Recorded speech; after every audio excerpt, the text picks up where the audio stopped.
Que tu sois coach, thérapeute, consultant ou bien même prestataire de service, je suis quasiment sûre qu'on t'a toujours rabâché avec le fait d'avoir une stratégie de contenu. Si c'est le cas et que tu sais pas encore comment faire, t'es à la bonne place. Salut à tous, c'est Aude et j'espère que vous allez bien. On se retrouve aujourd'hui dans une nouvelle vidéo, l'épisode 7 de la série Comment démarrer un business de zéro.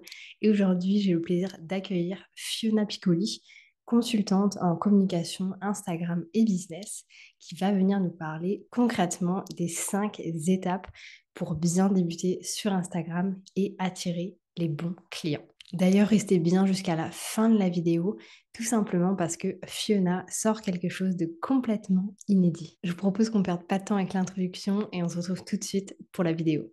Et dans un premier temps, je vais laisser la pétillante Fiona du coup se présenter, nous expliquer un petit peu plus qui elle est, ce qu'elle fait et de quoi on va parler aujourd'hui. Quelle introduction.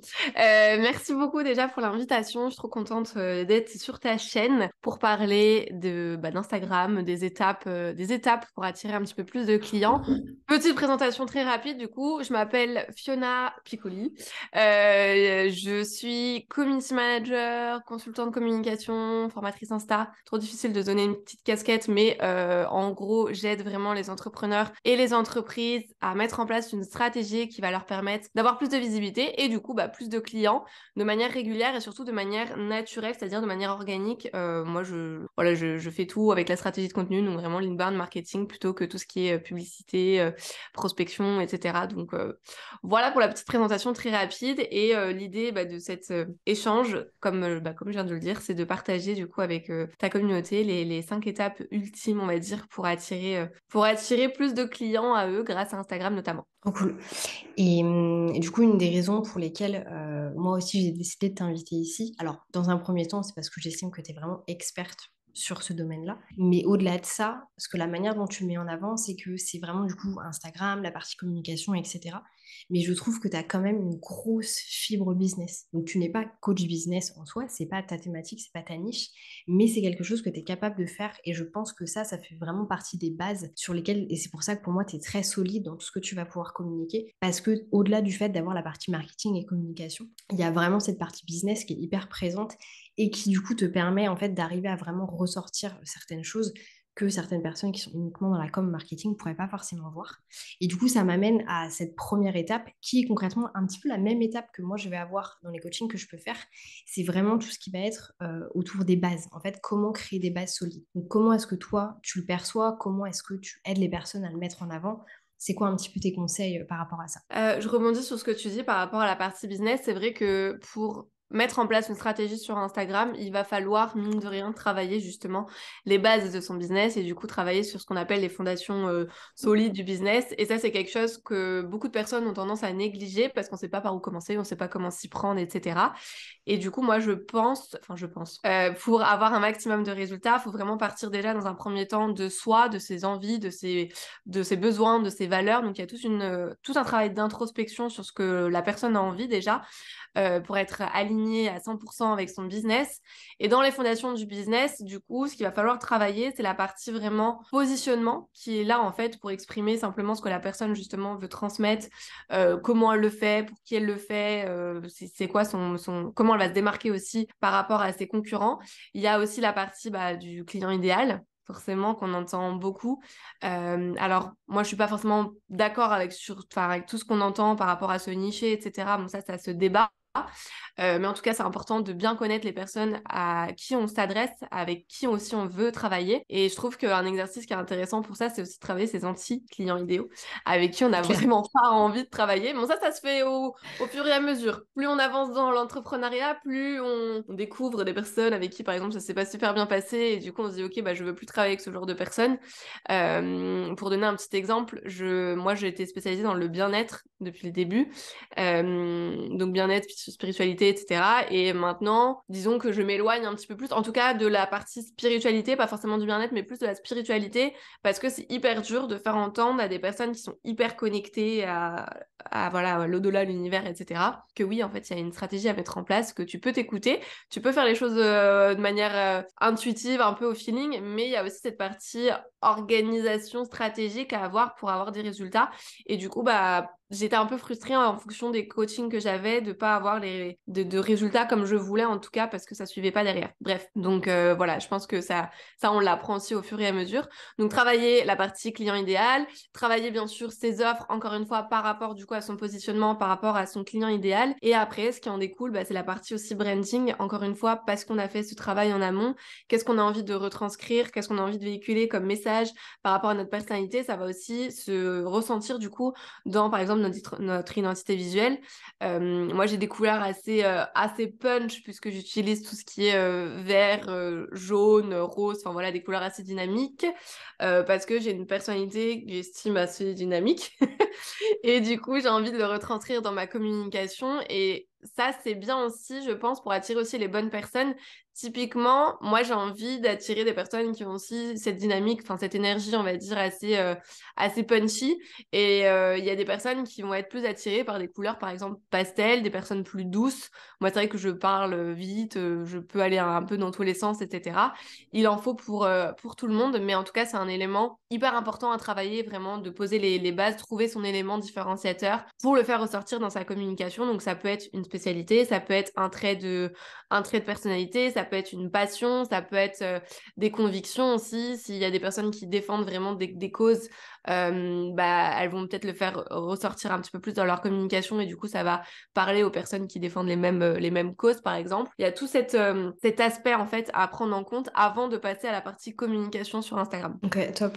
Et du coup, c'est marrant parce que c'est hyper en lien avec l'interview que j'avais fait du coup avec Amélie sur la partie identité visuelle, parce qu'elle avait exactement les mêmes clés en fait de base, c'est-à-dire de bien travailler sur son positionnement, ce qu'on avait envie de faire, le message qu'on avait envie de véhiculer. Aussi la partie client idéal, parce que du coup, effectivement, suivant les personnes qu'on veut attirer, il faut bien faire attention à ce genre de choses. Il y a des codes couleurs, par exemple, qui vont être plus, comment dire, mieux pour les personnes très très jeunes ou alors pour une certaine tranche d'âge ou au contraire, si on vise des personnes qui sont dans une tranche d'âge complètement différente de la nôtre, donc par exemple pour nous des personnes qui seraient dans les 40-50 ans, c'est pas du tout avec le même genre de couleur qu'on va les attirer. Et je pense que ce qui est intéressant aussi, c'est de faire le lien avec, bah, comme tu disais, la personnalité de la personne et vraiment cet élément différenciateur un petit peu qu'on peut faire ressortir. Donc en particulier, ensuite on va parler d'optimisation du profil, mais je trouve aussi que le fait de faire cette optimisation couleur, positionnement, personne, est extrêmement fort. Je vais prendre ton exemple et le mien. Donc toi, effectivement, tu as un compte qui est extrêmement punch. Enfin, on le voit en fait quand on voit tes posts passer sur le feed, on sait que c'est toi très concrètement. Donc ça, c'est un truc que tu as très très bien réussi. Mais au-delà de ça, je trouve que du coup, bah, l'identité business, marketing, communication se ressent. Moi, quand je pense communication, quand je pense Instagram, quand je pense business, je vais penser à toi. Et ça, je pense que c'est quelque chose que tu as très bien réussi à faire, mais aussi que tu as très bien réussi à retransmettre. Et la raison pour laquelle je dis ça, c'est tout simplement parce que tu m'as coaché sur la partie Instagram. Et c'est vrai qu'aujourd'hui, donc moi j'ai fait le choix d'aller aussi vers des couleurs très très punch, encore une fois, de par ma personnalité et des personnes que j'ai envie d'attirer. Ce qui fait que la même chose, quand mon contenu va passer, on va le voir, il est assez, on peut l'identifier. Et au-delà de ça, je pense que l'assimilation, justement, bah, Aude lancement, Aude organisation, a été faite aussi de par ces bonnes bases en fait qui ont été posées et vraiment toute cette partie-là qui a été intéressante à mettre en place, quoi. Donc ça, je pense que c'est un truc qu'on a très bien réussi à faire toutes les deux. Et du coup, bah, effectivement, tu as bien réussi à me retransmettre. Et du coup, ça me fait repenser à une des premières choses qu'on a fait ensemble quand on a travaillé sur ma stratégie, parce que c'est ça qu'on avait fait au début. C'est effectivement cette deuxième étape, plus ou moins, qui est l'optimisation du profil. Moi, c'était un truc que je comprenais pas du tout. Et je pense que pour beaucoup de monde, un peu la bio Instagram, c'est ouais, c'est un peu le gourou, il faut avoir une carte de visite et en fait, on sait pas trop comment le faire. Donc, comment est-ce que toi, tu le perçois? Quels conseils tu peux nous donner par rapport à ça? Ouais, je pense que c'est intéressant aussi d'ailleurs de parler de toi, parce qu'on a fait toutes ces étapes et que toi, t'as été une coachée idéale, même par rapport aux résultats, et t'as bien implémenté tout ce qu'on a vu ensemble. L'optimisation du profil, c'est vrai qu'il y a encore beaucoup trop de profils qui sont pas du tout bien optimisés, alors que clairement, c'est notre site vitrine, c'est la carte de visite qu'on va avoir. Le bruit qu'on entend, c'est Roro qui a tchoumé. Enfin, je sais pas si Ça tu l'as marche. entendu. Mais et maintenant il fait le cochon, on adore. Du coup, en fait, il faut se dire quand on arrive sur un profil Instagram, en vraiment 3 secondes, on se fait déjà une idée de la personne, de ce qu'elle fait, de si on va aimer voilà, son profil et ce qu'elle va faire.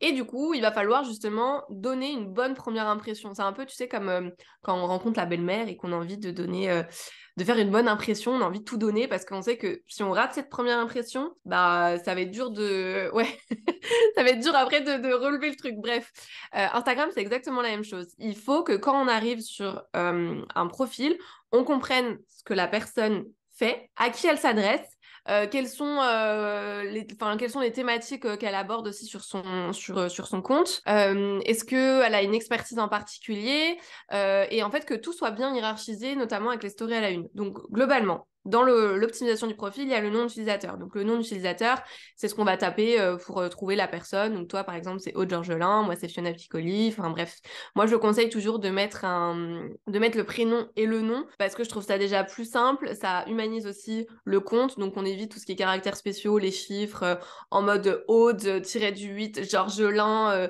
89. Enfin bref, je te dis n'importe quoi parce que c'est dur de mémoriser, de se souvenir en fait de ce nom. Donc c'est important d'avoir un nom voilà hyper clair. Ensuite, il y a la photo de profil où la photo de profil, c'est vraiment le premier point de contact qu'on a aussi avec le compte en fait. Donc il faut que ça donne envie, il faut retranscrire aussi mine de rien la personnalité. Et donc pour ça, il y a des petits tips, il y a le fait de mettre justement par exemple une couleur derrière pour faire ressortir l'identité visuelle. En fonction du domaine d'activité, imaginons c'est une naturopathe, elle peut avoir, c'est quelque chose qu'on voit beaucoup d'ailleurs, elle peut avoir, je sais pas, un fruit par exemple dans la main. Si c'est une coach sportive, elle peut avoir des haltères. Enfin bref, ça peut, au moins ça donne du sens par rapport au domaine d'activité. Mais c'est quelque chose où il faut se dire, faut que déjà elle soit de bonne qualité, mais qu'elle nous représente bien. Je dis ça parce qu'un jour j'ai eu une personne que j'ai eu en appel découverte qui s'est transformée en coaching, on s'en fout. Et la personne, en fait, sur sa photo de profil, elle était ultra fermée. Genre vraiment, elle était ultra fermée. Je me suis dit, elle paraît très très froide. Et en appel découverte, mais c'était un bout en train. Elle arrêtait pas de rigoler. Elle avait en plus un sourire hyper communicatif, un rire hyper communicatif. Et je me suis dit, mais c'est dingue à quel point ta photo de profil n'est pas du tout ce que tu dégages en fait en vrai. Elle m'a dit ouais je sais, t'es pas la première à me le dire. Et ça typiquement c'est quelque chose où il faut où on dit vas-y cette personne a l'air trop cool, du coup je vais peut-être m'abonner aussi tant qu'à faire parce que je suis là aussi pour faire des rencontres. Donc il y a ça. Ensuite il y a le nom de profil. Donc le nom de profil c'est vraiment le nom en gras qu'on voit justement sous la photo de profil où c'est la seule partie référencée sur Instagram. Donc c'est hyper important d'avoir des mots-clés qui décrivent bien le domaine d'activité ou en tout cas le métier. Typiquement, une personne qui cherche justement à se former sur les lancements, elle va peut-être taper lancement, elle va peut-être taper coach lancement, elle va peut-être taper formation lancement. Et du coup, tout ça, c'est les mots-clés que tu vas pouvoir mettre dans ton nom de profil. En plus, maintenant, on est passé, je crois, à 60 caractères. Avant, on était à 30, donc on a un petit peu plus d'espace pour justement bien optimiser tout ça et être potentiellement un peu plus visible, en tout cas sur Instagram. Et ensuite, il y a la partie biographie où la bio, c'est vraiment l'espace en fait où on va pouvoir mettre en avant justement son positionnement en sachant qu'on n'a pas beaucoup de place, donc il va falloir vraiment être hyper concis, être hyper clair. Donc globalement il y a un peu la phrase la proposition de valeur qu'on a tous, c'est ok j'aide qui, donc c'est quoi les problématiques par exemple des personnes ou la situation des personnes. J'aide je sais pas les jeunes mamans par exemple, à quoi, c'est quoi l'objectif, c'est quoi le bénéfice à retrouver leur corps d'avant typiquement en 30 jours parce que du coup il y a une partie duralité aussi, on peut se projeter un petit peu plus facilement. Après ça peut être grâce aussi le comment, c'est-à-dire est-ce qu'il y a une méthode spécifique, est-ce qu'il y a des outils spécifiques que la personne utilise, et puis si les personnes ont un marqueur on va dire de crédibilité, c'est bien de le mettre en avant. Donc le marqueur de crédibilité ça va être les années d'expérience, ça va être le nombre de personnes accompagnées, ça va être si vous avez été formé par quelqu'un qui a une certaine notoriété aussi, c'est bien de le mettre en avant. Et puis de finir par un petit appel à l'action pour montrer aux personnes qu'il faut cliquer par exemple sur le lien en bio, puisque c'est important d'avoir un lien en bio qui va rediriger les personnes vers vos offres, vers un calendrier par exemple pour un appel découverte, peu importe. Il faut indiquer aux personnes ce que vous voulez qu'elles fassent, les inciter en tout cas à passer à l'action. Et pour finir du coup l'optimisation du profil, c'est les stories à la une qui sont encore une fois trop sous-cotées, trop négligées. Mais les stories à la une, c'est vraiment la continuité d'un profil bien optimisé et c'est un peu le menu de navigation d'un site concrètement. C'est ce qu'on va avoir en termes d'éléments hyper importants à mettre en place. hyper important à mettre en place n'importe quoi, mais les éléments les plus importants à avoir pour faciliter aussi la recherche d'informations. Donc une story pour se présenter, donc une story à propos, une story pour présenter ses offres ou ses produits, une story un peu preuve sociale avec des avis, des témoignages. Si on démarre, c'est OK, vous pouvez peut-être partager des messages sympas que vous recevez, le mettre là-dedans en mode retour ou en mode mot doux parce que du coup, ça montre aussi que vous commencez à créer une communauté, donc ça rassure. Après, ça peut être en fonction des domaines d'activité, ça peut être une story à la une FAQ, ça peut être une story à la une backstage, ça peut être une story... Enfin bref, il y a plein de stories qu'on peut faire. Moi, je conseille de pas dépasser 5 stories à la une parce que quand on a trop de stories, on va pas regarder tout ce qu'on a. Après, encore une fois, ça dépend de son actualité et de ce qu'on a à partager. Mais globalement, c'est important voilà, de pas en avoir trop. Même à l'intérieur des stories à la une, on évite d'en avoir trop parce que sinon, on va pas tout regarder. Et c'est important de les mettre à jour aussi en fonction de son actualité. Comme un site internet, finalement. Ok, trop cool. Et du coup, c'est assez percutant. Je vais juste revenir sur quelques points avant qu'on passe à l'étape 3. Un truc que j'aimais bien quand tu parlais du nom, par exemple, le fait d'avoir effectivement, moi, c'était un truc, première question que je t'ai posée, parce que j'avais toujours pas créé mon compte quand on s'est rencontrés. On s'est rencontrés via mon compte perso. C'est OK, qu'est-ce que je mets? Effectivement, tu m'as dit, il faut mettre ton nom complet si c'est possible pour toi de le faire, de par un souci de privé, quoi, si j'avais pas forcément envie de le communiquer. Effectivement, moi, je suis d'accord que c'est hyper intéressant de le mettre de cette manière, mais d'une autre manière, je pense que, et parfois, ça peut être intéressant si vraiment, ça dépend en fait du business model qu'on a envie de créer, ça peut être hyper percutant et aussi de mettre autre chose. Je pense bien entendu à Clémence, qu'on va très souvent appeler Clémence de coaching collectif. Ouais. Parce que son compte s'appelle coaching collectif. Je ne sais pas si elle a pour but un jour de changer, mais je trouve que elle, par rapport à ce qu'elle fait, c'est hyper percutant parce que du coup, ça lui permet vraiment d'avoir cette identité autour du coaching collectif. Alors potentiellement, il y a aussi des aspects négatifs parce que c'est pas forcément que Clémence, peut-être qu'on la retrouve un petit peu difficilement, etc. Mais voilà, je trouvais intéressant de mentionner ça, ça peut être hyper cool à mettre en place. Et par rapport au... Oui, ouais, vas-y, t'allais dire. Non, mais je rebondis par rapport à ça parce que Clem, quand je l'ai accompagnée, justement, ça a été une question qu'on a eue un petit moment en mode qu'est-ce qu'on fait par rapport à ce nom? Et c'est vrai qu'elle était déjà en fait connue avec Coaching Collectif parce que c'est un compte dev perso avant même qu'elle lance son activité. Donc il y avait Ok. cette notion-là. Mais après, c'est des mots-clés aussi qu'elle a, mine de rien, étant donné qu'elle est spécialisée dans le coaching collectif, finalement, ça a du sens. Par contre, typiquement, des personnes qui ont une marque et qui vendent des produits, c'est vrai que généralement, il y a plus le nom de la marque avec le logo, etc. Donc, comme tu le dis, en fait, c'est vraiment en fonction de son business model, il faut s'adapter en fonction de soi et de son activité. Complètement. Donc, il n'y a pas de... C'est mieux d'aller vers le nom-prénom, mais suivant l'activité, effectivement, ça peut être nécessaire de ne pas forcément le faire. Et effectivement, quand on parle de marque, c'est pas du tout les mêmes... comment dire? Là, on a plus parlé d'un métier infopreneur. Donc, c'est vrai que c'est encore différent quand c'est des marques, quand c'est des produits spécifiques, quand c'est des agences, etc. C'est pas forcément le même concept non plus derrière. Et du coup, pareil, je rebondis sur la partie story à la une, que moi, personnellement, il faut absolument que je remette à niveau parce que j'ai plein de gens qui me demandent justement, mais en fait, qu'est-ce que tu fais, qu'est-ce que tu proposes derrière?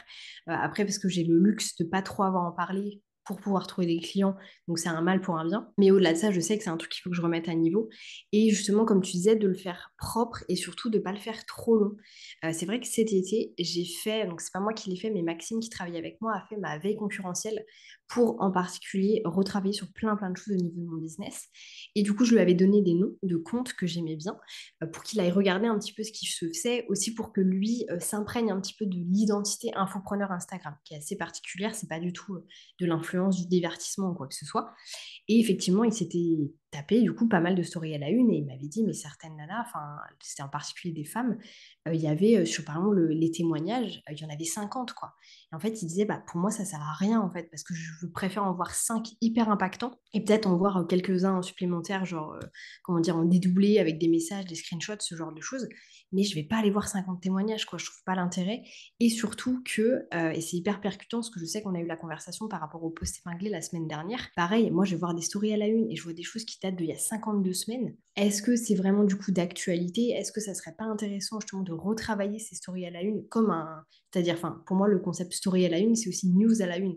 C'est un petit peu la première page du journal, donc ça doit être Mm. d'actualité. Donc effectivement, quand on laisse des stories à la une qui datent d'il y a très longtemps, c'est peut-être pas extrêmement percutant. Et du coup, ça m'amène à dire, du coup, pas sur une troisième partie qui va parler un petit peu de tout ce qui va être stratégie de contenu, c'est que c'est dommage quand on a une très bonne stratégie de contenu si du coup on n'a pas un profil optimisé ça peut être, on peut perdre en fait derrière des personnes par rapport à ça.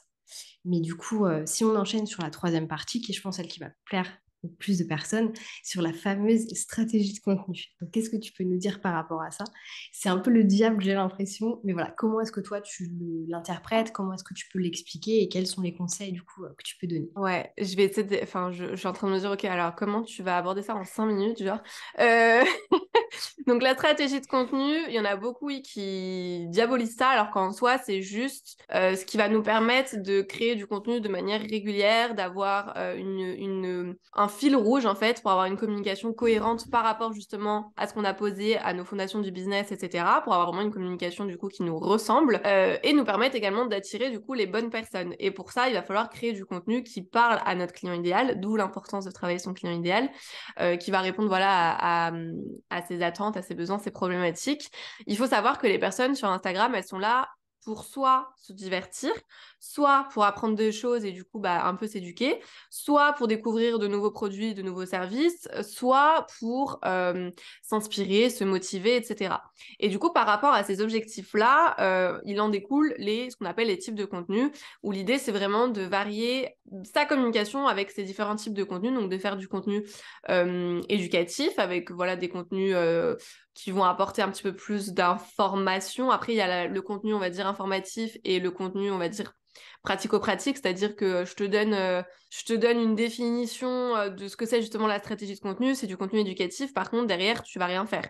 Si je te donne, par contre, un tuto, comment modifier ta photo de couverture, enfin ta story à la une pour la couverture, là, c'est quelque chose d'applicable directement et c'est du contenu aussi éducatif.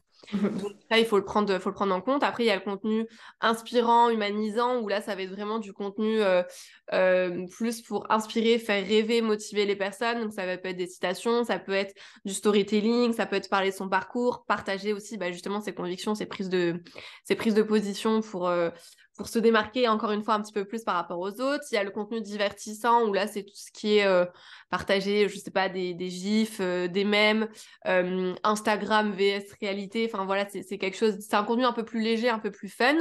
Et puis il y a le contenu promotionnel, où là, le contenu promotionnel, clairement, c'est ce qui va nous faire qu'on va vendre, on va parler directement de nos offres. Donc on va partager notre freebie, on va partager des témoignages, on va partager des études de cas, etc. Enfin bref, c'est vraiment du contenu promotionnel. Il n'y a pas de bon ratio à avoir. Après, il faut trouver son propre ratio. Généralement, on dit que c'est 80% de contenu, on va dire, à valeur vs 20% de contenu promotionnel. Moi, sur ma stratégie de contenu, par exemple, en tout cas sur le feed, je dois avoir 5% de contenu promotionnel parce que le reste, je le fais en story. Et puis après, il y a toujours des petits... je fais du contenu éducatif, mais en fait, parfois, il y a des petits PS qui sont là, voilà, juste pour parler de mon offre de manière subtile, de manière indirecte, en mode coucou, si tu as envie d'aller plus loin, clique sur mon lien en bio. Donc voilà pour la partie type de contenu. Après, il faut se dire que quand on a ça, il faut bien le mettre en avant. C'est-à-dire qu'on a du coup le fond et la forme. Bon, ça se discute, il y en a qui disent que la forme est plus importante que le fond est plus important. Moi, j'estime que c'est tout aussi important le fond que la forme, parce que si t'as un visuel qui est dégueu, qui part dans tous les sens, qui fait mal à la tête quand tu le vois, t'as pas envie d'aller jusqu'au bout du carrousel parce que flemme, parce que t'as mal à la tête, parce que migraine, bref, t'as pas envie. Donc c'est important d'avoir un design qui est en tout cas cohérent et qui est lisible. Je dis pas qu'il faut faire des trucs de ouf parce que, encore une fois, c'est pas le cœur de métier des personnes généralement. Elles ont pas envie de passer des heures et c'est ok. Par contre, il faut juste avoir quelque chose justement de hyper simple. Donc le minimum limite d'éléments et d'informations, parce que du coup, quand il y a le feed, tout est à côté et du coup, si on a plein d'éléments, plein de photos partout, ça peut vite faire brouillon et ça peut vite faire too much. Donc c'est important vraiment d'avoir des visuels épurés, clairs, etc. Par contre, d'avoir justement un fond qui est hyper important, donc le message qu'on va avoir, et pour ça, bah, il va falloir du coup avoir par exemple une accroche. Imaginons, on parle d'un carrousel sur la première slide, au lieu de dire, qu'est-ce que je peux dire, trois petits déj, bah en fait, il va falloir essayer de le reformuler pour donner envie aux personnes de cliquer. Donc, par exemple, 3 idées de petits-déj sains et gourmands, entre parenthèses, à réaliser en 3 minutes. Bref, je donne envie, je suscite aussi l'intérêt. Et ça, c'est dans vraiment la formulation, dans le copywriting, finalement, de comment tu vas aborder ton contenu, que ce soit dans la légende ou dans les contenus, enfin dans les visuels. Et puis après, il y a la partie organisation sur la stratégie de contenu où on parle beaucoup de calendrier éditorial, etc. C'est hyper important d'en avoir. Alors après, je dis pas qu'il faut faire un calendrier éditorial sur un mois, 2 mois. Ça dépend vraiment des personnes. Il y en a qui sont pas capables de tenir sur un mois parce qu'elles n'ont pas envie, parce que trop de charge mentale. Ok, c'est ok. Mais en tout cas, c'est bien d'avoir une vision d'ensemble au moins sur une semaine pour permettre d'avoir cette régularité parce que si on fait au jour le jour, il y a toujours des imprévus, il y a toujours des moments aussi où par exemple t'es pas du tout dedans et du coup tu te dis bah vas-y j'ai pas l'inspi, bah je vais pas publier aujourd'hui et en fait on rentre dans un cercle vicieux où t'as pas publié, ok bah j'ai pas publié, bah du coup j'ai publié qu'une fois, bon ça sert à rien et en fait au fur et à mesure tu te retrouves à plus publier. Alors que justement tout ce qui est répétition dans la stratégie de contenu ou même sur Instagram, c'est hyper important parce que ça nous donne une directive, ça nous donne des habitudes et ça nous donne aussi l'envie de toujours faire plus et aussi de s'améliorer parce que plus on produit des contenus, plus on voit aussi mine de rien ce qui fonctionne moins et puis là où on prend aussi le plus de plaisir mine de rien à créer. Donc il faut vraiment faire en fonction aussi de soi et de ses appétences à soi. Typiquement, une personne qui n'aime pas du tout faire de vidéos, elle va pas forcément faire des reels. Une personne qui est hyper bonne à l'écrit, elle va peut-être faire des carousels ou en tout cas des légendes plus longues. Ça dépend vraiment de soi, mais c'est important, mine de rien, de dynamiser aussi sa communication en essayant un maximum de varier les formats pour plaire, alors à l'algorithme, mais aussi à son audience pour pas lasser. Typiquement, moi, demain, tu fais que des vidéos. Même si j'aime bien de temps en temps les vidéos, c'est rare que je regarde tout le temps des vidéos. Donc typiquement, je vais pas regarder tes posts passés. Moi, j'adore les carousels. Mais j'aime bien que ça quand ça change. Et en fait, je pense qu'il y a plein de personnes qui sont comme ça et du coup, il faut s'adapter mine de rien aussi à son audience et toujours aussi avoir des objectifs derrière ses publications par rapport à son actualité encore une fois. Donc là, enfin toi, tu vas faire un lancement. Tu sais que tu vas faire un lancement, bah typiquement, si tu as un calendrier éditorial, tu vas pouvoir le prévoir et tu vas pouvoir te dire ok bah tiens faut que je fasse un post là-dessus parce que l'idée c'est de faire des ventes et du coup il faut que ça soit en lien avec ma nouvelle offre. Et après, tu peux changer sur la partie type de contenu. Tu vas faire des choses peut-être un peu plus fun, tu vas faire des choses un peu plus éducatives, etc. Mais c'est vrai qu'il y a beaucoup de choses à dire sur la stratégie de contenu, donc j'ai l'impression de partir dans tous les sens et je sais pas si c'est clair, parce que c'est un gros sujet. Mais en tout cas, ce qu'il faut retenir, c'est il faut se mettre aussi en avant, il faut générer des émotions parce que c'est ce qui fait vendre. Et on n'est plus comme il y a longtemps où voilà, tu donnes des conseils et on s'arrête là.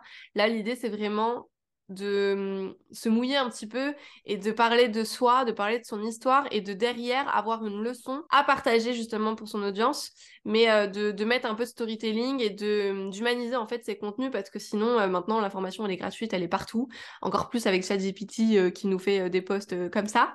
Donc c'est important de mettre de l'humain derrière et de partir en fait de ses expériences à soi pour justement apporter de la valeur à son audience en générant des émotions parce que la valeur, en fait, c'est égal à de l'émotion concrètement, c'est qu'est-ce que tu vas apporter à ton audience, quoi. Ok, trop cool.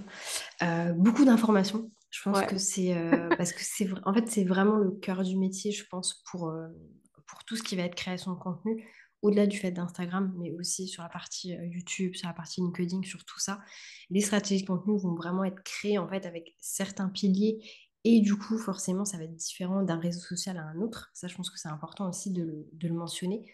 Mais un truc que j'aime bien expliquer, moi, pour démystifier un peu ce côté de stratégie de contenu, c'est que déjà, le mot stratégie, il est compliqué. Parce que très souvent, on va penser stratégie, on va penser du coup, c'est de la théorie, il faut que je vois hyper long terme, il faut qu'il y ait plein de synergies, etc. Alors que finalement, la stratégie de contenu, c'est un process. Et ça passe par plusieurs étapes, ça passe par la compréhension qu'il y a différents types de contenus, ça passe par la compréhension qu'il y a un message, qu'il y a un objectif à chaque contenu, etc. Et vraiment, le process en lui-même, c'est effectivement de créer un calendrier éditorial, ce genre de choses. Mais je pense que ça, c'est, comme tu le dis, il y a plein d'informations gratuites sur le sujet, sauf que très souvent, et c'est ce que je disais, c'est un process peut-être de 5 6 étapes, en fait, c'est que certaines étapes qui vont être mises en avant. Donc, pour avoir la totalité du process, et là, du coup, c'est un peu de l'autopromo, entre guillemets, mais c'est vrai que de suivre une formation sur le sujet, ça peut être hyper, hyper intéressant. Parce que moi, je l'ai vu, le fait d'avoir une stratégie de contenu, et je pense que c'est ça aussi qui m'a fait avoir un compte qui a très bien marché très vite. Et du coup, je précise, hein, très bien marché, ça ne veut pas dire avoir 10 000 followers. Aujourd'hui, moi, j'ai à peine 1000 followers. Et pour autant, j'ai sans doute plus de chiffre d'affaires que certaines personnes qui ont un plus gros compte. J'ai fait des lancements avec 300 personnes qui ont très très bien marché. J'ai trouvé mes premiers clients pour des accompagnements à plus de 2 000 € alors que j'avais 200 abonnés. Donc Ouais, je me vraiment, souviens. le nombre de followers ne veut absolument rien dire. Mais c'est vraiment la stratégie de contenu qui est du coup, je pense, essentielle. Et le quatrième point qu'on va voir ensuite pour pas tout gâcher. Mais voilà, donc je pense que c'est intéressant de voir cette partie-là. Et pour les personnes qui nous écoutent et qui ont vraiment ce sentiment de frustration en fait et d'être tiré vers le bas parce que vous essayez de faire plein de choses et ça fonctionne pas. Et justement, en fait, si on vous parle de process, vous pensez même pas à votre process. C'est Ouais. qu'il y a un problème. C'est clairement qu'il y a un problème. C'est que vous essayez un peu les stratégies de tout le monde sans créer la stratégie qui vous convient à vous. Et de la même manière où on parlait des noms qui peuvent être différents de certaines personnes, l'optimisation du profil, etc. Tout dépend de votre business model et tout dépend de ce que vous avez envie de faire. Donc c'est pour ça qu'il faut se former dans la totalité et avoir les informations en fait essentielles pour ensuite pouvoir créer sa propre stratégie en fait derrière. Donc je pense que voilà, c'est intéressant de le mentionner. Et du coup, ça m'amène au quatrième point, qui est que même si on a une bonne stratégie de contenu, un super profil optimisé, on connaît son client idéal et on a les bases du business, s'il n'y a pas la partie interaction, je pense qu'effectivement, ça peut tout venir gâcher. Moi, je l'ai vu avec des moments où j'interagissais beaucoup avec les personnes et des moments où je ne le faisais pas du tout. Bah, clairement, il y a une différence. Donc, comment est-ce que toi, tu le vois? Qu'est-ce que tu peux nous dire justement sur ces fameuses interactions qu'on va faire sur Instagram, avec les autres comptes? Oui, du coup la quatrième partie, ça serait vraiment ouais, cette notion de visibilité, parce que là on parle pas de comment créer une communauté, parce que du coup enfin, je pense que bon, ta communauté doit le savoir. Là, il y a une différence entre audience et communauté, parce que audience c'est vraiment les gens qu'on attire, et puis la communauté c'est vraiment justement créer des liens et échanger avec son audience. Là, plus la partie pour avoir un petit peu plus d'abonnés dans ce cas-là. Il y a cette notion de routine d'engagement que toi, tu as fait superbement bien enfin peut-être moins là, mais en tout cas dans tes débuts, tu le faisais super bien. Je me souviens, tu me disais, mais je me réveille, j'ai pas un message et tout. Enfin bref, c'est en fait aller à la rencontre de son client idéal, c'est aller interagir avec son client idéal, donc en commentant leurs publications, en likant leurs publications, en réagissant à leurs stories, etc. Pour vraiment avoir des résultats. Alors je sais que c'est hyper chiant, que c'est chronophage et tout ce que tu veux. Mais je pense qu'au moins 45 minutes par jour à répartir dans la journée, c'est important de le faire pour montrer déjà qu'on est là. Et puis, bah, faut pas oublier que c'est un réseau social, Instagram. Et puis, c'est, j'ai envie de dire, le réseau social qui a quand même le plus d'engagement pour avoir été sur plein d'autres réseaux sociaux, TikTok, enfin LinkedIn, tout ce que vous voulez. C'est hyper dur, je trouve, d'interagir avec les personnes. Bon, déjà, TikTok, tu peux même pas interagir avec enfin, envoyer des messages si les deux personnes ne sont pas connectées. Enfin, bref. Donc Instagram, on a quand même cette particularité par rapport à l'engagement où c'est facile d'interagir avec les gens.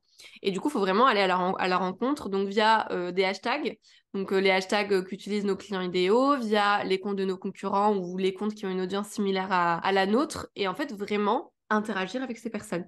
Et ne pas avoir peur de se dire, parce qu'il y a beaucoup de personnes qui se disent, ok, mais ça veut dire que je dois me forcer à aller interagir, etc. Je dis pas du tout ça. Le but, c'est de commenter et d'interagir avec les comptes qui nous intéressent réellement, parce que au-delà d'avoir potentiellement des clients ou de nouveaux abonnés, c'est aussi des rencontres humainement parlant qu'on fait, et ça peut aboutir sur des amitiés, ça peut aboutir sur des opportunités pro, etc., etc. Et du coup, c'est un shift, je pense, à avoir en termes mindset, là, littéralement, où tu dois te dire que tu le fais pas pour que les gens s'abonnent en retour, même si c'est une possibilité et que ça marche très très bien, mais tu le fais vraiment pour connecter humainement et parce que l'humain nous apprend beaucoup sur nous et puis sur plein de choses. Et moi, j'adore par exemple échanger avec les gens et je trouve qu'on apprend énormément en échangeant avec les gens. Et du coup, faut pas le faire avec une intention qui est de vendre, mais vraiment plus d'échanger avec les gens. Tu t'étouffes, on te perd. Ça va, ça va. Je te vois depuis tout à l'heure, je me dis, ah, la pauvre. Et du coup, oui, le faire vraiment avec une intention bienveillante et sincère, c'est quelque chose d'hyper important pour déjà avoir du monde aussi qui vient. Alors après, il y a plein d'autres manières. Il y a aussi les reels, il y a les lives à plusieurs, il y a les posts collaboratifs, etc. Mais on part un peu dans... Enfin, après, ça risque d'être une grosse vidéo. Donc, je ferai un focus sur la routine d'engagement qui est hyper importante à mettre en place. Et en fait, plus vous allez le faire, plus ça va devenir aussi une routine, une habitude, et vous allez aussi prendre du plaisir parce que vous allez voir que, un, ça vous apporte des résultats, et deux, vous connectez avec des personnes géniales. Donc, tout bénef. Carrément. Surtout que je pense qu'un truc qui est important à prendre en compte, c'est que la routine d'engagement, du coup, est nécessaire, ça, il n'y a aucun souci là-dessus pour apporter de la visibilité. Mais c'est aussi, je pense qu'il faut voir au-delà de ça, c'est-à-dire que c'est pas parce que moi, je vais interagir avec 10 comptes que, par exemple, j'aime bien, que mes clients vont être dans ces 10 comptes-là. C'est que grâce à la routine d'engagement, l'algorithme Instagram va comprendre, pas forcément ce que je suis en train de faire, mais qui peut être intéressé par mon contenu, du coup va montrer mon contenu à d'autres personnes qui potentiellement vont être intéressées par moi. Et potentiellement, c'est ces personnes-là derrière qui vont décider de passer à l'action. J'ai envie de donner un exemple hyper concret. Moi, quand j'étais du coup en recherche de quelqu'un pour m'aider à me former sur Instagram, sachant qu'à la base des bases, j'étais pas du tout dans cette optique-là, je cherchais une community manager. Moi, Sauf je me que je me suis souviens. rendu compte que je n'arriverais pas à leader une community manager parce que je comprenais pas le métier, je comprenais pas tout ce qui allait se passer et que du coup, moi, j'avais besoin d'être en totale confiance en fait pour pouvoir leader quelqu'un. Du coup, je m'étais dit, bah, avant de le faire, je vais me former, je vais tester par moi-même. C'est comme ça que du coup, je t'ai trouvé. Mais je sais pas si tu te souviens comment ça s'est passé, mais ça a été hyper rapide. C'est-à-dire qu'il y Ouais, je me a souviens. un jour, je suis tombée sur une story de toi où tu disais que il te restait 2 places de coaching. On s'est contacté, on s'est eu au téléphone. Tout s'est passé extrêmement, extrêmement vite. Et pour autant, je n'avais jamais interdit sur tes posts. J'ai connu ton profil et tout s'est passé en fait en l'espace de 3 4 jours, je pense. Donc c'est ça, je pense, qui est intéressant aussi à comprendre, c'est que, alors bien entendu, des gens avec qui vous allez discuter peut-être sur l'extrême long terme vont aussi dans la finalité devenir vos clients. Moi, j'ai le cas aujourd'hui avec Chloé qui travaille avec moi. On s'est rencontrés à mes tout débuts sur Instagram. On a beaucoup échangé, etc. Parce que voilà, son contenu me plaisait, mon contenu lui plaisait. Et ça, c'était du coup en octobre 2021. Au final, elle a pris un appel de découverte avec moi en septembre 2022 et on a commencé à travailler ensemble en décembre 2022. Donc, ça ne veut pas dire que les gens que vous interagissez avec maintenant, peut-être qu'ils ne seront pas intéressés à l'instant T, mais en fait, ils savent que vous êtes là. Et encore une fois, pour faire le lien avec le profil, c'est qu'ils font l'assimilation, vous, votre thématique, votre expertise, et le jour où ils auront besoin de vous, où ils seront prêts, ils auront conscience de leurs problématiques, ils sauront en fait où vous trouver. Et ça, je Ouais. pense que c'est intéressant à voir parce que quand on se lance dans l'entrepreneuriat et du coup dans l'infoprenariat, on est très résultat. Je fais un truc, je veux des résultats. Je fais un truc, je veux des résultats. C'est pas comme ça que ça marche. Et je pense qu'il faut se détacher de ça et de comprendre que du coup, bah voilà, peut-être que vous allez faire des choses aujourd'hui qui auront un impact beaucoup plus tard. Et Ouais, c'est pas grave, parce que dans tous les cas, ça veut dire qu'il y aura eu un impact qui aura été fait derrière, etc. exactement. Et ça, je pense que c'est intéressant. Je sais pas trop si tu veux échanger un peu là-dessus, mais je pense que c'est quelque chose d'essentiel, quoi. Ouais, on en avait parlé parce que justement, je t'avais raconté cette histoire avec une aussi avec qui j'échangeais. C'était en novembre 2020. On échangeait et c'était pas du tout ma cliente idéale. Elle avait un CDI. Enfin bref, il n'y avait pas de reconversion possible ou autre. Mais c'est pas pour autant que c'était pas du tout ma cliente idéale où je me suis dit, bah ça sert à rien d'échanger avec elle et de perdre mon temps. On a continué à échanger parce qu'on s'entendait bien. Et en fait, en juin du coup 2021, donc novembre, juin, tu vois. Elle a décidé de se reconvertir et en fait, étant donné qu'on a passé des mois à échanger ensemble, bah elle m'a envoyé un message, moi je veux faire un coaching avec toi, mais il n'y avait pas d'appel découverte, c'est quoi tes tarifs, il n'y avait rien du tout, c'est on commence quand? Parce qu'il y avait déjà cette notion enfin cette relation de confiance qui s'était créée Clairement. et que justement on a échangé, etc. Et que du coup elle était dans une posture, je pense, où elle était rassurée clairement. Et du coup il n'y a même pas eu de ouais, ton prix sera le mien, quoi. Voilà. Et c'est ça qu'il faut avoir conscience, c'est que c'est pas parce que on fait des actions qui, comme tu l'as dit en fait, on voit pas les résultats tout de suite que ça sert à rien, bien au contraire, il y a peut-être des personnes qui sont pas intéressées, mais par contre qui vont penser à toi si elles connaissent une personne qui ont besoin, etc.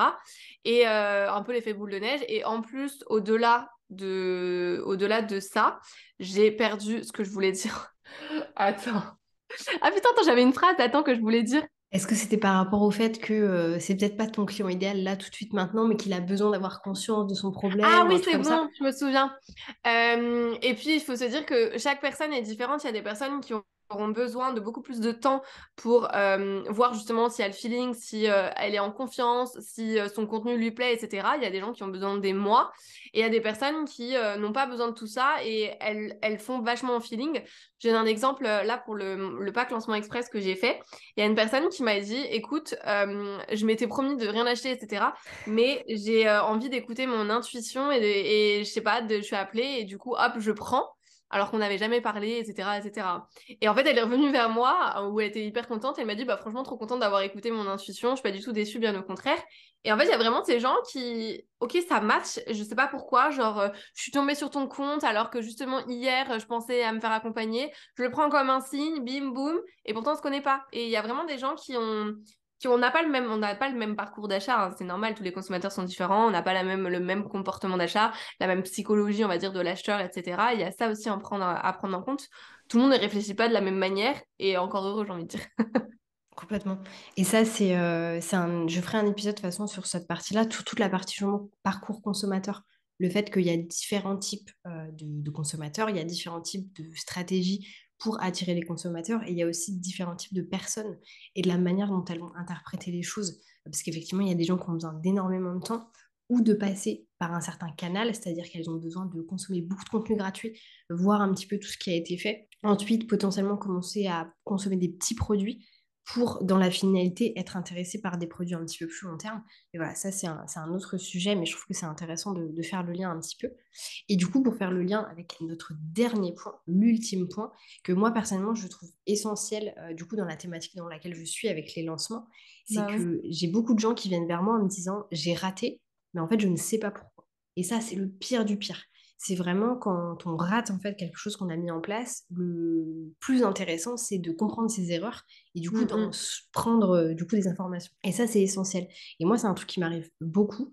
Et je pense que c'est pour ça, et du coup, donc le cinquième point, le dernier point de cette interview, de cet échange, c'est vraiment l'analyse des résultats. Comprendre au-delà du fait de qu'est-ce que j'ai mis en place, quels sont les résultats tangibles, c'est-à-dire les clients que j'ai eu, pardon, mais au-delà de ça, quels sont les résultats en fait que je peux voir, que je peux analyser. Donc toi, comment est-ce que tu le vois justement cette partie vraiment résultat? Alors pour moi, les résultats, donc ça va être plus avec les statistiques sur Insta, si on se Mhm. focus vraiment sur Insta, c'est que c'est hyper important d'analyser au moins une fois par mois, donc à la fin du mois, ces statistiques, de voir ce qui a fonctionné, ce qui a moins bien fonctionné, et après de faire un travail en se posant les questions en mode, ok, par exemple, pourquoi ce post il a bien fonctionné? Est-ce que c'est le sujet? Est-ce que c'est le format? J'ai changé de visuel? Est-ce qu'il a atterri dans l'Explorer? Est-ce que combien j'ai d'impressions via les hashtags, par exemple? Pour avoir, on va dire, une idée très globale de ce qui a fait qu'il a fonctionné. Est-ce que j'ai aussi changé, je sais pas, l'heure de publication par rapport à d'habitude? Enfin, il y a vraiment toutes ces notions de questionnement, d'introspection sur ce qui a marché, pas marché. Mais après, il faut pas se focus non plus sur tout ce qui est vanity metrics, qui sont là pour flatter notre ego, typiquement le nombre de j'aime, le nombre d'abonnés, comme tu le dis, on n'a pas besoin de beaucoup d'abonnés pour vendre et j'ai envie de dire même que c'est plus facile de vendre avec une plus petite audience qu'une grande audience. C'est un autre débat, mais c'est important déjà de le savoir. Et le fait de regarder ces statistiques, ça va seulement nous permettre de voir ce qui fonctionne et d'adapter en fait au mieux notre communication pour avoir justement plus de résultats et du coup, bah, forcément, c'est corrélé d'avoir aussi plus de ventes. Donc, pour moi, les statistiques vraiment les plus importantes à regarder, ça va être donc bien sûr tout ce qui est compte touché, etc. pour voir combien de comptes on touche sur les 30 derniers jours, combien de comptes on a touché. Mais ensuite, combien il y a eu de visites de profil, combien il y a eu de clics sur le lien en bio, parce que concrètement, nous, ce qu'on veut, c'est vendre. Donc, combien de personnes ont été potentiellement intéressées et ont cliqué sur notre lien en bio. Et puis après, par rapport au contenu, on va regarder sur les 30 derniers jours, par exemple, quel contenu a eu plus d'enregistrements, quel contenu a eu plus de comptes touchés, quel contenu m'a apporté le plus d'abonnés. Enfin, moi, je sais qu'il y a un contenu, par exemple, je sais plus c'était sur quel sujet, je sais plus c'était sur quoi, qui avait grave performé. Qui m'avait apporté beaucoup d'abonnés et ben je me suis dit typiquement c'est un sujet du coup qui changeait un peu d'habitude parce que je donnais pas des conseils Insta, c'était plus un truc humanisant, entrepreneuriat, envers du décor, ce que tu veux. Bah, je sais que du coup, c'est un sujet qui intéresse parce que je sais que maintenant, voilà, on est plein de coachs Insta, on est plein de CM, on est des millions, enfin, je ne compte même plus à donner plein de conseils. C'est pas comme ça que je vais me démarquer. Alors, c'est important que j'en fasse encore parce qu'il y a plein de personnes qui n'ont pas regardé tous mes conseils d'avant. Mais voilà, il faut s'adapter aussi et puis faire en fonction du moment. Là, on le voit, voilà, il y a eu ChatGPT qui est arrivé.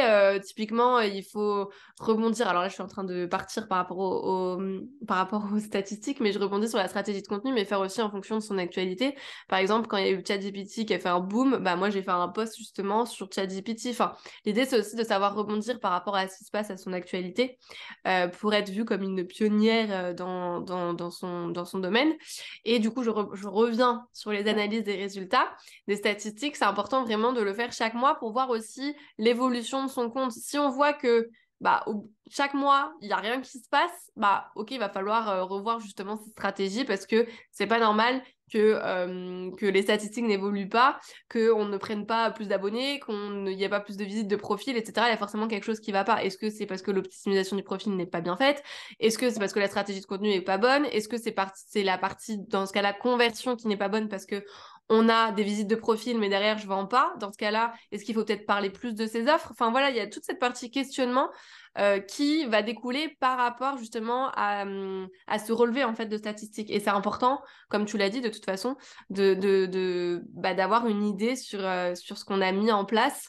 Et même quand on fait voilà, notre bilan de l'année, au moins ça nous permet de revenir chaque mois sur les statistiques et puis moi j'aime bien aussi mettre des commentaires derrière les statistiques en disant bah typiquement là ce mois-ci j'ai fait que tant de posts parce que ça n'allait pas au niveau moral machin, enfin bref, je vous donne un exemple comme ça, bah du coup je sais pourquoi j'ai peut-être une baisse de résultats on va dire sur Instagram aussi parce que bah j'ai fait moins de posts, parce que j'ai moins été présente, parce que ça n'allait pas, parce que enfin bref, donc c'est bien aussi de noter un petit peu tout ça pour revenir dessus. Trop cool.